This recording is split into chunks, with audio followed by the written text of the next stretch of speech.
Assalamualaikum warahmatullahi wabarakatuh. Bismillah, alhamdulillah, wa syukurillah, wa nikmatillah. Alhamdulillah pada kesempatan ini minggu kemarin saya sudah menjelaskan terkait dengan mata kuliah Islam dan budaya lokal. Pada kesempatan ini kita nanti akan mengkaji bersama dengan materi yang akan nanti dipaparkan oleh kelompok. Silakan para mahasiswa dipersiapkan untuk materi, resume, dan kira-kira nanti apa yang akan dipertanyakan pada pertemuan kali ini. Silakan kita simak bersama-sama paparan dari kelompok untuk materi pertemuan pada kesempatan ini. Jangan lupa teman-teman, silakan nanti dicek V-Class-nya untuk upload materi dan diskusinya. Kemudian kita akan sharing bersama di WhatsApp group. Untuk itu saya ucapkan terima kasih dan tetap semangat, jaga kesehatan. Mari kita bersama-sama simak materi paparan pada kesempatan ini. Akhirul kalam, wabillahi taufiq wal hidayah. Wassalamualaikum warahmatullahi wabarakatuh.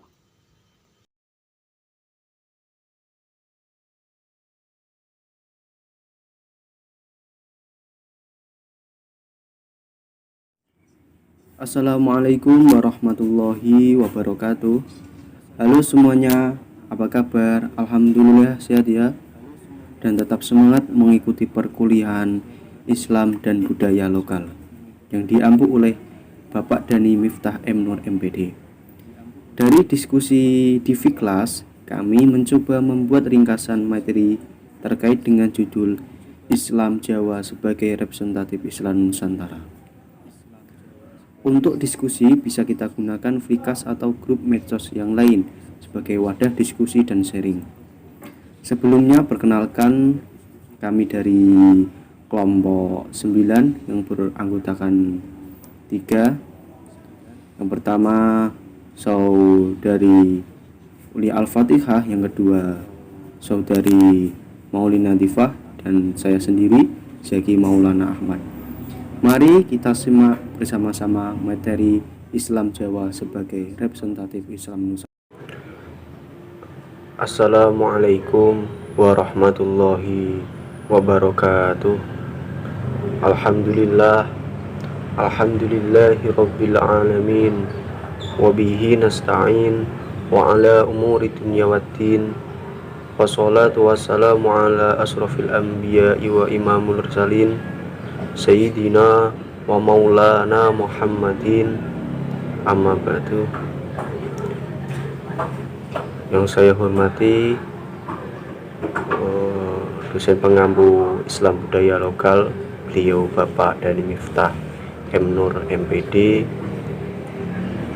teman-temanku mahasiswa mahasiswi Tadris IPS yang saya banggakan.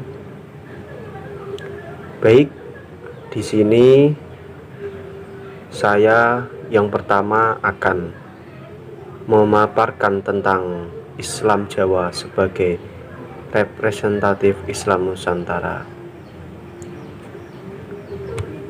Pengertian Islam Nusantara. Islam Nusantara atau model Islam Indonesia adalah suatu wujud empiris Islam yang dikembangkan di Nusantara. Setidaknya sejak abad ke-16 sebagai hasil interaksi, kontekstualisasi, indigensi, interpretasi, dan vernakularisasi terhadap ajaran dan nilai-nilai Islam yang universal yang sesuai dengan realitas sosial kultural Indonesia.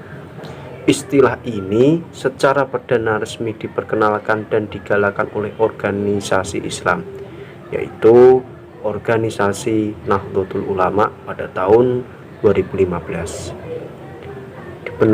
Sebagai bentuk penafsiran alternatif, masyarakat Islam global yang selama ini selalu didominasi perspektif Arab dan Timur Tengah, misalnya Wahabisme dari Arab Saudi.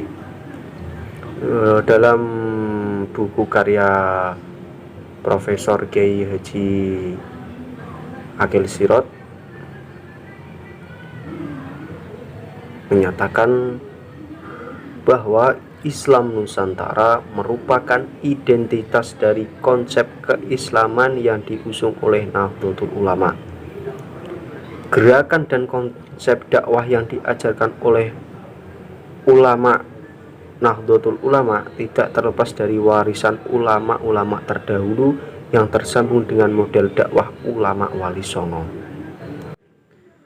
Wali Songo atau sunan yang berjuang di tanah Jawa, diantaranya Sunan Gresik atau disebut Syekh Maulana Malik Ibrahim, Sunan Ampel Raden Rahmat, Sunan Bonang Raden Makdum Ibrahim, Sunan Derajat Raden Qasim, Sunan Kudus Syekh Jafar Shodiq, Sunan Giri Raden Paku Ainul Yakin, Sunan Kalijogo Raden Syahid, Sunan Mulia Raden Umar Said, dan Sunan Gunung Jati Syarif Hidayatullah. Inilah yang menjadi tipikal khas gerakan dakwah NU untuk membumikan Islam yang ramah dengan karakter lokal, dengan tradisi dan budaya setempat. Dengan demikian, Islam Nusantara tidak sekedar mengimpor Islam ala Timur Tengah, akan tetapi menjernihkan Islam dengan memadukan unsur-unsur lokal agar Islam lebih diterima dan membumi. Profesor Kiai Agil Sirot menegaskan bahwa konsep Islam Nusantara itu mensinergikan antara ajaran Islam dengan adat istiadat masyarakat setempat yang terhampar luas di bumi Indonesia, dalam hal ini kenusantaraan. Islam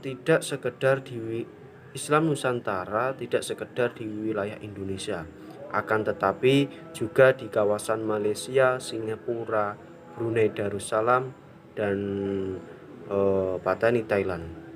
Namun demikian, titik epicentrum Islam Nusantara terpusat di Indonesia karena hasanah pengetahuan arsip warisan budaya terbesar di Indonesia. Sejarah panjang kerajaan-kerajaan Islam di Indonesia masa Wali Songo dan kemudian berlanjut dengan terbentuknya Nahdlatul Ulama merupakan jejak panjang yang menguatkan peradaban Islam Nusantara. Islam Nusantara didefinisikan sebagai penafsiran Islam yang mempertimbangkan budaya, adat, dan istiadat lokal di Indonesia. Dalam merumuskan fikihnya pada Juni 2015, Presiden Joko Widodo telah secara terbuka memberikan dukungan kepada Islam Nusantara yang merupakan bentuk Islam yang moderat dan dianggap cocok dengan nilai budaya di Indonesia. Sejarah penyebaran Islam di Indonesia. Sejarah penyebaran Islam di Indonesia adalah proses yang perlahan terhadap dan berlangsungnya secara damai. Satu teori menyebutkan bahwa Islam datang secara langsung dari Jazirah Arab sebelum abad ke-9 Masehi. Sementara pihak lain menyebutkan peranan kaum pedagang dan ulama sufi yang membawa Islam ke Nusantara pada kurun abad ke-12 atau ke-13, baik melalui Gujarat di India atau langsung dari Timur Tengah. Pada abad ke-16, Islam menggantikan agama Hindu dan Buddha sebagai agama mayoritas di Nusantara. Islam tradisional yang pertama kali berkembang di Indonesia adalah cabang dari Sunni Ahlussunnah wal Jamaah yang diajarkan oleh kaum ulama, para kiai di pesantren. Model penyebaran Islam seperti ini terutama ditemukan di Jawa. Beberapa aspek dari Islam tradisional telah memasukkan berbagai budaya dan adat istiadat setempat. Materi selanjutnya akan disampaikan Saudari Ulia Fatihah. Kepadanya saya persilakan. Terima kasih rekan saya Zaki Maulana Ahmad. Selanjutnya saya akan melanjutkan presentasi.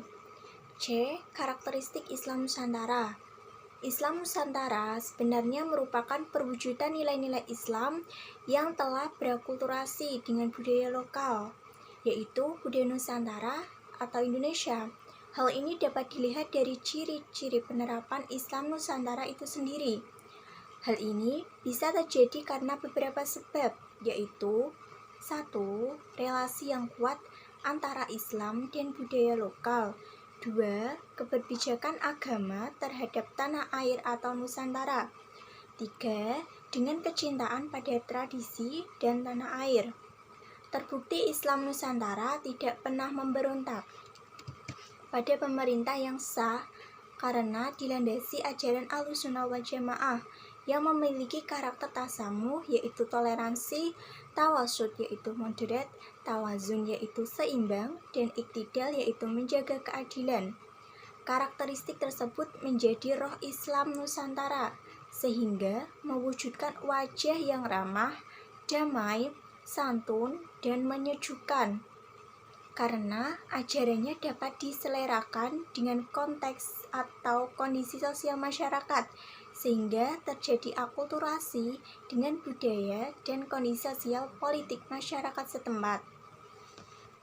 Hadirnya Islam Nusantara dinilai sebagai kebangkitan identitas nasionalisme Indonesia dalam menghadapi gelombang gerakan Islam transnasional dalam beberapa tahun terakhir.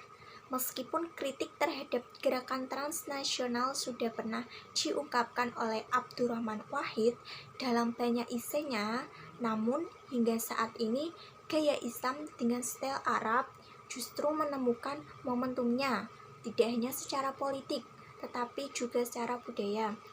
Profesor Mark R. Woodward menjelaskan bahwa gerakan transnasional sudah berlangsung sejak lama, dan Islam adalah bagian dari gerakan transnasional pada awal kehadirannya di Nusantara. Mengawali penjelasannya tentang gerakan transnasional, Guru Besar Arizona State University tersebut menceritakan pengalamannya ketika meneliti Islam Jawa di Yogyakarta sejak tahun 1978. Mark mengklarifikasi bahwa penelitian tidak seharusnya digeneralisir sebagai Islam Jawa, karena faktanya penelitian tersebut hanya dilakukan di kampung kecil terletak dalam lingkungan benteng Keraton Yogyakarta. Dia menyadari bahwa Islam Jawa memiliki pengertian yang sangat luas karena beragam dan kaya budaya Jawa baik di Jawa Tengah, Jawa Barat maupun Jawa Timur. Oke, terima kasih. Sekian dari presentasi saya. Selanjutnya akan dilanjutkan oleh rekan saya, Maulina Diva.